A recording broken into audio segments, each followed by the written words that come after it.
হযরত wise রহমাতুল্লাহি আলাইহি ইয়ামান প্রদেশের কার নামক গোত্রে জন্মগ্রহণ করেন বলে তাকে করনি বলা হয়।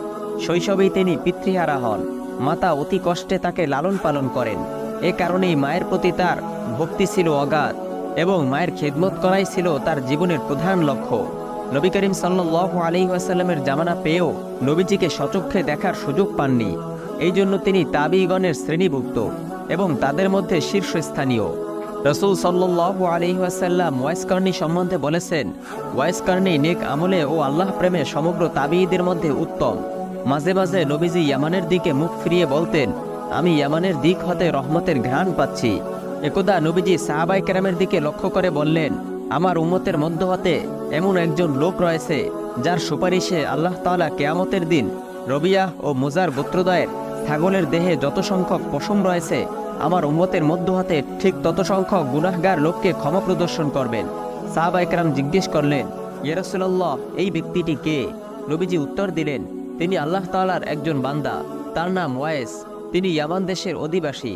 সাহাবায়ে কেরাম জিজ্ঞেস করলেন, তিনি কি কখনো আপনাকে দেখেছেন?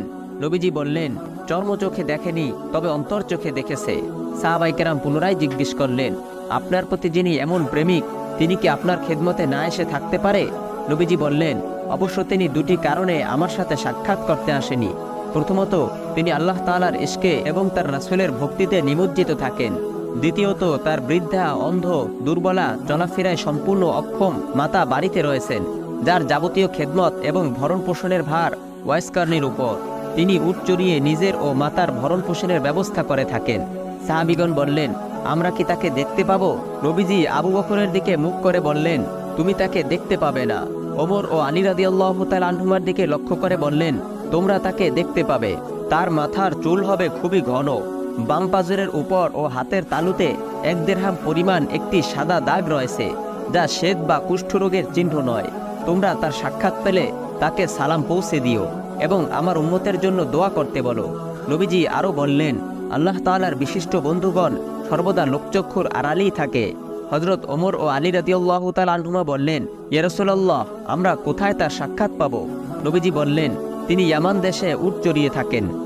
বর্ণিত রয়েছে, কোনো এক সময় সাহাবায়ে কেরাম নবীজিকে প্রশ্ন করলেন, ইয়া রাসূলুল্লাহ, আপনার ইন্তেকালের পর আপনার পোশাক, জুব্বা মোবারক আমরা কি করব? নবীজি বললেন, আমার একটি পোশাক তোমরা ওয়াইস করনিকে দিবে। এরপর নবীজির ইন্তেকালের অনেক পরে হযরত ওমর রাদিয়াল্লাহু তাআলা আনহু-এর খেলাফতকালে ওমর ও আলী রাদিয়াল্লাহু তাআলা আনহুমা কুফায় তাশরিফ নিলেন।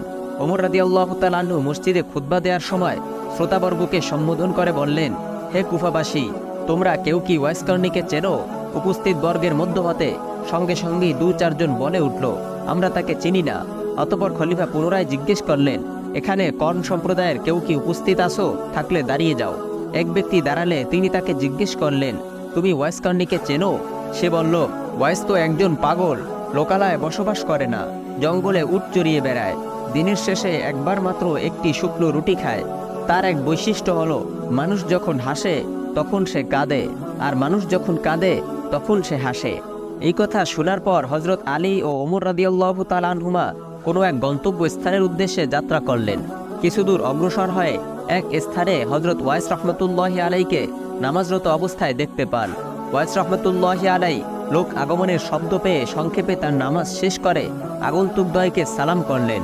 ওমর ও আলী রাদিয়াল্লাহু তাআলা আনহু সালামের জবাব দিলেন এবং তার নাম জিজ্ঞেস করলেন। উত্তরে তিনি বললেন, আমার নাম আব্দুল্লাহ। ওমর রাদিয়াল্লাহু তাআলা আনহু বললেন, আপনার প্রকৃত নামটা কি? তিনি বললেন, ওয়াইস। ওমর রাদিয়াল্লাহু তাআলা আনহু বললেন, আপনার ডান হাতখানা একটু দেখতে চাই।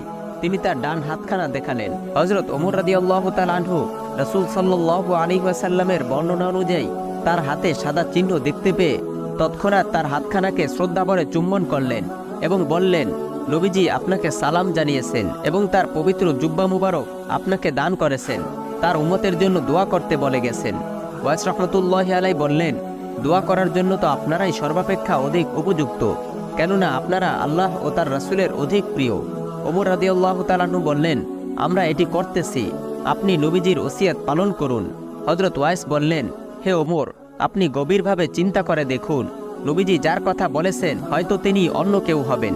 ওমর বললেন, হাতের যে চিহ্নের কথা নবীজি বলেছিলেন আমি তা আপনার হাতেই দেখেছি, সুতরাং তিনি যে আপনি এতে কোনো সন্দেহ নেই। হযরত ওয়াইস বললেন, আগে নবীজির জামা মুবারক আমার হাতে দিন, এরপরে দোয়া করব। ওমর রাদিয়াল্লাহু তাআলা আনহু নবীজির জুব্বা মুবারক তার হাতে তুলে দিলে তিনি বলে উঠলেন, আপনারা একটু অপেক্ষা করুন। অতঃপর হযরত ওয়াইস রাহমাতুল্লাহি আলাইহি তাদের নিকট হতে একটু দূরে সরে গেলেন এবং সিজদায় গিয়ে বলতে লাগলেন, হে আল্লাহ, আপনার রাসূল, আপনার বন্ধু তার জুব্বা আমাকে দান করে গেছেন। যতক্ষণ পর্যন্ত আপনি তার সমস্ত উম্মতকে মাফ না করবেন, ততক্ষণ পর্যন্ত আমি এই জুব্বা পরিধান করব না। তখন গায়েব থেকে আওয়াজ আসলো, হে ওয়াইস, তোমার দোয়ার বরকতে আমি কিছু সংখ্যক লোককে মাফ করে দিব। তখন হযরত ওয়াইস রাহমাতুল্লাহি আলাইহি বললেন, হে পরওয়ারদিগার, যে পর্যন্ত আপনি সমুদায় উম্মতকে ক্ষমা না করবেন, সে পর্যন্ত আপনার হাবিবের দেওয়া এই জুব্বা আমি পরিধান করব না। এরপর গায়েব থেকে পুনরায় আওয়াজ আসলো, হে ওয়াইস, আপনার দোয়ার বরকতে কয়েক হাজার লোককে মাফ করা হবে। হযরত ওয়াইস রাহমাতুল্লাহি আলাইহি সিজদায় থেকেই আল্লাহ তাআলার সাথে কথাবার্তায় লিপ্ত ছিলেন। এমন সময় ওমর ও আলী রাদিয়াল্লাহু তাআলা আনহুমা সেখানে উপস্থিত হলেন।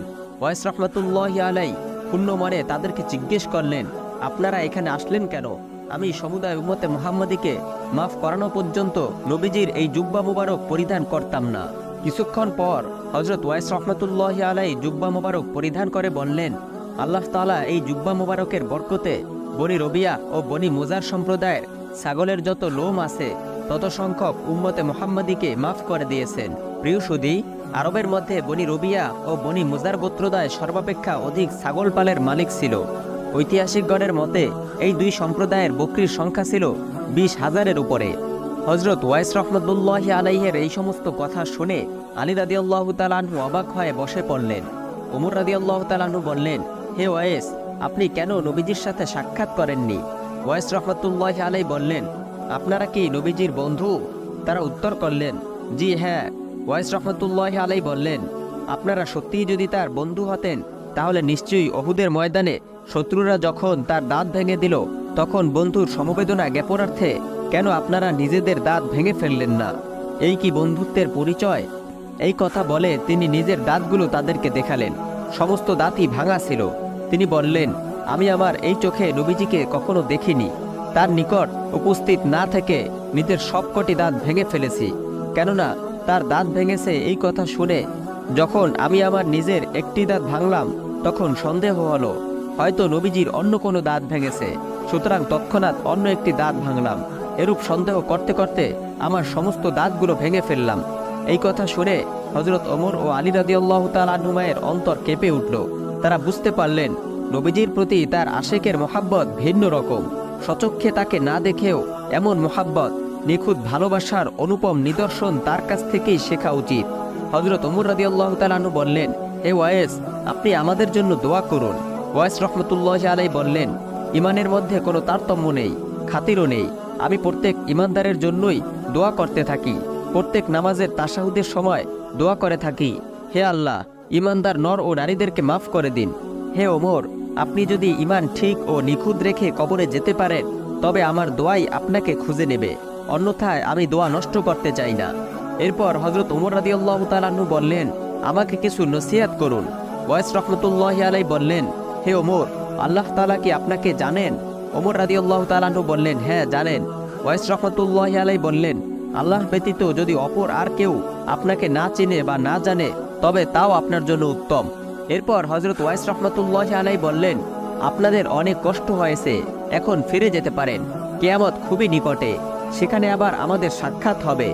সেই সাক্ষাতের আর বিরতি নেই। আমি এখন কিয়ামতের সম্বল সংগ্রহে ব্যস্ত। এই বলে ওয়াইস রাহমাতুল্লাহি আলাইহি তাদেরকে বিদায় করে দিলেন। হযরত ওমর ও আলী রাদিয়াল্লাহু তাআলা আনহুমা সেখান হতে প্রত্যাবর্তন করলে হযরত ওয়াইসের বাসস্থান এবং তার মর্যাদার কথা চতুর্দিকে ছড়িয়ে পড়ে। সুতরাং ওয়াইস করনী রাহমাতুল্লাহি আলাইহি তার পূর্বের জায়গা ত্যাগ করে কুফায় এসে বসবাস শুরু করলেন। কথিত আছে হযরত ওয়াইস রাহমাতুল্লাহি আলাইহি রাত্রিবেলা ঘুমাতেন না।